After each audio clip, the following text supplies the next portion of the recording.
بسم اللہ الرحمن الرحیم۔ عیسائی بادشاہ کے 4 سوالات۔ شاہ روم ہرقل نے حضرت معاویہ بن ابی سفیان رضی اللہ تعالی عنہ کو چند سوالات لکھ کر بھیجے کہ ان کا جواب دو۔ نمبر 1، وہ کون سی شے ہے جس سے ہر شے ہے، اور وہ کون سی شے ہے جو لا شے یعنی کچھ بھی نہیں ہے۔ نمبر 2، 4 چیزیں ہیں جن میں روح تو ہے لیکن ان چاروں کا وجود ماں کے رحم اور باپ کی پیٹھ میں نہیں تھا۔ نمبر 3، وہ کون تھے جن کی پیدائش بغیر باپ کے ہوئی۔ نمبر 4، اس آدمی کا کیا نام ہے جس کی پیدائش بغیر ماں کے ہوئی۔ نمبر 5، قوس قزح کیا چیز ہے۔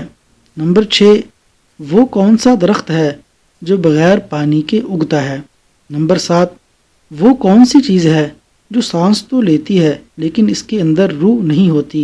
نمبر 8، آج، گزشتہ کل، آئندہ کل اور آئندہ کل کے بعد کیا ہوگا۔ حضرت معاویہ رضی اللہ تعالیٰ عنہ نے ان سوالات پر حضرت عبداللہ بن عباس رضی اللہ تعالیٰ عنہ کا جواب پا کر ہرقل کو لکھا۔ نمبر 1، وہ شے جس سے ہر شے ہے پانی ہے۔ اللہ تعالیٰ کا ارشاد ہے، ترجمہ، اور ہم نے پانی سے ہر زندہ چیز پیدا کی۔ اور وہ شے جو لا شے یعنی کچھ بھی نہیں ہے، وہ دنیا ہے جو ختم ہونے والی اور زوال پذیر ہے۔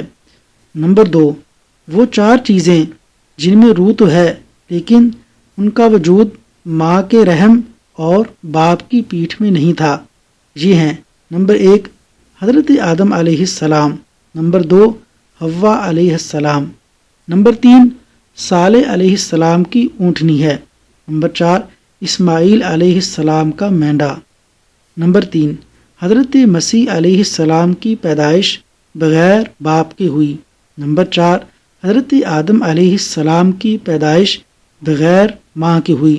نمبر 5، قوس قزح اللہ تعالیٰ کی طرف سے بندوں کو غرقاب ہونے سے امان ہے۔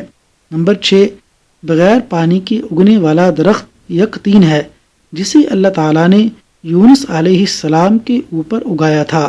نمبر 7، وہ چیز جو سانس تو لیتی ہے مگر اس کے اندر روح نہیں ہے، وہ صبح ہے۔ اللہ تعالیٰ فرماتے ہیں، ترجمہ، اور قسم ہے صبح کی کہ جب اس نے سانس لیا۔ جہاں تک 8ویں سوال کا تعلق ہے تو آج عمل ہے، گزشتہ کل مثال ہے، آئندہ موت ہے، اور آئندہ کل کے بعد مشکل الحصول آرزو اور امید ہے۔ اللہ تبارک و تعالی دین اسلام کو سمجھنے اور پھر اس پر عمل پیرا ہونے کی توفیق عطا فرمائے، آمین۔